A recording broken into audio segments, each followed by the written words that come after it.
Vamos ver agora o movimento do giroscópio quando o seu eixo é capaz de girar na horizontal.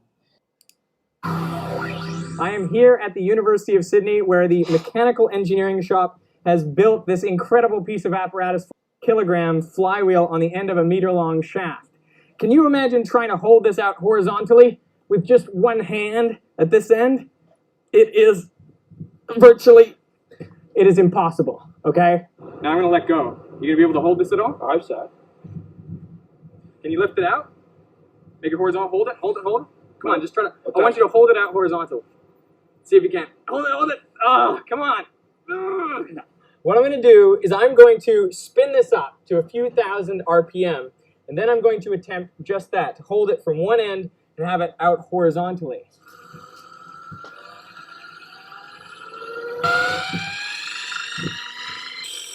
Five, four, three, two, one, boom.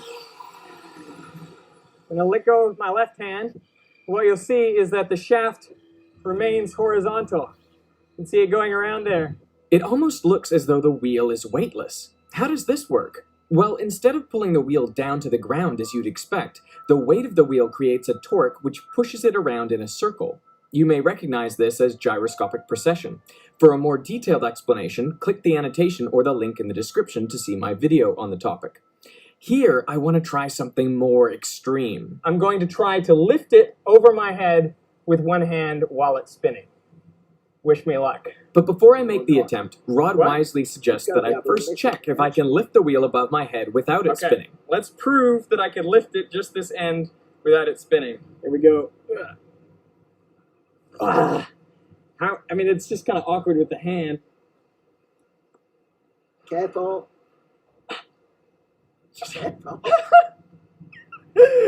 Woo! Just barely. Oh, goodness. Do you even lift? Clearly I do not. Undaunted by my lack of strength, I'm going for it. But I want to make sure that the wheel is spinning as fast as possible to give me the best chance of success.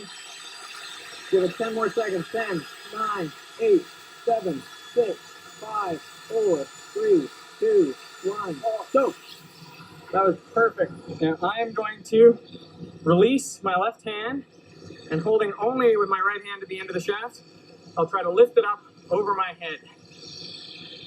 This is a 40-pound, 19-kilogram flywheel. Ready? Here we go. 3, 2, 1.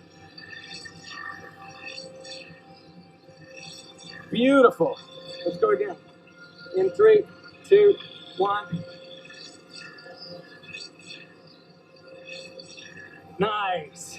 3, 2, 1. It feels incredibly light as I do that. Como o professor consegue levantar o disco acima da sua cabeça? É devido a esse movimento do giroscópio. Aqui está um diagrama de corpo estendido, um diagrama de corpo rígido para as forças que atuam sobre esse disco. Então, supondo nessa posição na horizontal, e o professor segurando na extremidade do eixo, atuam sobre esse sistema a força normal, estou ignorando aqui forças de atrito, então há somente a força normal como uma força de contato, e há a força-peso, localizada essencialmente próxima do disco. Observe que o disco é muito mais massivo do que o seu eixo. Eu representei a força-peso sobre o diâmetro do disco. R é o braço de alavanca, é a distância perpendicular entre a força-peso e o pivô, que está na mão do professor. Observe que o braço da alavanca é perpendicular à força-peso. O momento angular tem a direção do eixo de rotação, está representado aqui por esse vetor na cor verde. O torque é o produto vetorial entre R e P. Se vocês aplicar a regra da mão direita, terá R buscando a força-peso e o torque entrando no plano do quadro. Então o disco gira no plano. Na vertical, o somatório das forças é igual a zero. Significa que a força-peso é igual à força normal. O torque resultante em relação ao ponto de apoio será o torque devido à força de contato, mais o torque da força-peso. O torque devido à força de contato é igual a zero, porque a distância do braço da alavanca ao ponto de apoio para esta força é igual a zero. O torque será exclusivamente devido à força-peso. Você pode calcular isto aqui vetorialmente. Então, o torque resultante será igual a r, que eu posso escrever como x na direção y, a magnitude do vetor r na direção x, vetorial a força peso, que será igual a mg na direção j, na direção vertical j. Mas como a força peso é contrária ao meu referencial, ele recebe o sinal negativo menos. Como x é um escalar, m é um escalar e g é um escalar, meu torque resultante ficará como menos x vezes m vezes g na direção k, só que no sentido negativo do eixo z. Isto é, o meu torque entra no plano do quadro, conforme mostrado aqui na figura. Perceba que x é o braço da alavanca e o peso é o produto m vezes g. O disco ele gira em torno de eixo de simetria, então eu posso escrever o momento angular como produto da inércia rotacional vezes o vetor velocidade angular ômega. Como o vetor velocidade ômega tem a direção do eixo y, o vetor momento angular em relação ao pivô será igual ao produto da inércia rotacional vezes a rapidez angular, só que na direção j. Novamente, nesse movimento do giroscópio, com o seu eixo de rotação no plano horizontal, há um movimento de precessão devido ao torque da força-peso. Aqui está representado o disco em alta rotação, a força-peso atuando sobre o diâmetro do disco, porque a maior massa desse sistema está justamente sobre o disco. Há uma força normal aqui no pivô, no sentido contrário à força-peso não ilustrado, porque não nos interessa, porque o torque da força normal é igual a zero. A distância entre o pivô e a roda é o raio dessa trajetória circular do disco em torno do eixo y. O produto vetorial entre R e a força-peso vai produzir o torque. Observe que o torque ele entra no plano do quadro. Então, isso significa que a variação do momento angular vai estar na mesma direção do torque. Então, observe que nessa aula eu sempre falei isso para vocês, que o torque tem a direção da variação do momento angular. O torque não tem a direção do vetor momento angular, mas sim da sua variação. O torque faz com que o eixo de rotação gire nesse plano horizontal. Para encontrar a relação entre a rapidez angular de precessão e a rapidez angular de spin da roda em torno do seu eixo, vamos usar a equação do impulso angular, como antes. A variação do vetor momento angular é igual ao torque resultante sobre o pivô vezes o intervalo de tempo. Note que estou dizendo que a variação do momento angular é proporcional ao torque, tem a direção do torque.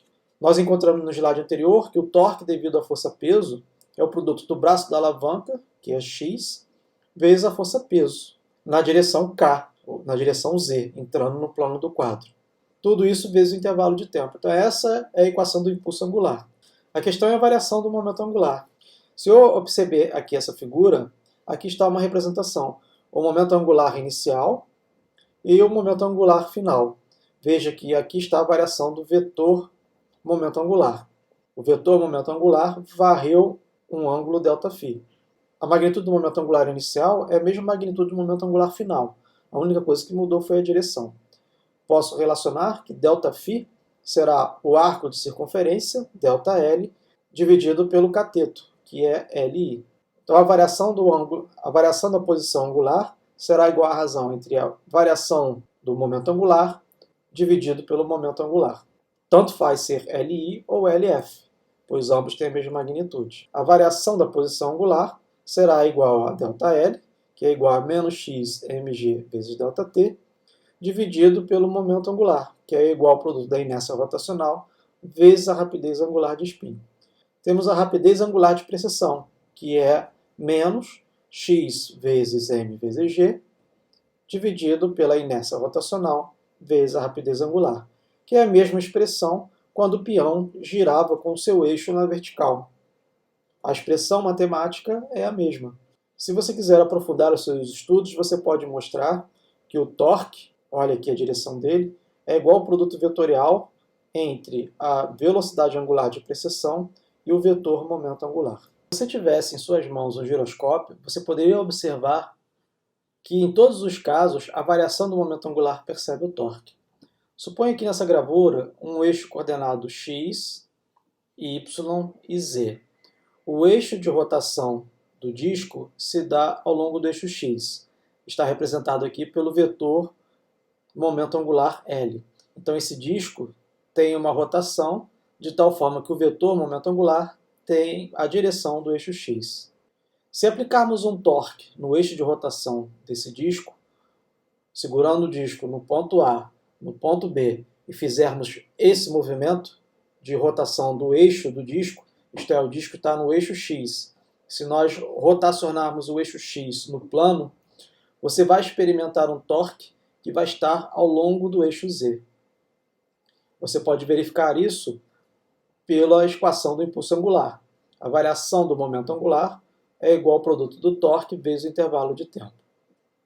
Ao aplicar essa rotação em torno do eixo Z com um binário, o torque é o produto R vetorial F. Na minha figura, eu posso dizer que o torque é igual a X, que é o braço da alavanca, que é a distância de A até B, vezes uma das forças, que constitui o binário, que está na direção Y. Então vai ficar I vetorial J. Então o torque é igual ao produto de X vezes Fy na direção K. O torque é paralelo ao eixo Z. Mas pela nossa expressão do impulso angular, a variação do momento angular deve estar na direção do torque. ΔL é igual a x vezes Fy na direção K vezes o intervalo de tempo. Então, ao você executar este movimento, ou tentar executar esse movimento de rotacionar o eixo do disco no plano, deslocar o eixo X no plano, você vai sentir um impulso angular para cima. O momento angular, que antes estava no eixo X, ele será rotacionado em relação ao eixo Y. Isto é, a sua variação do momento angular vai perseguir o torque. Então veja que o torque está ao longo do eixo Z, quando você executar este movimento. E quando você fizer esse movimento, o seu disco ele vai mudar de direção. Então o disco gira em torno do eixo Y. A variação do momento angular persegue o torque.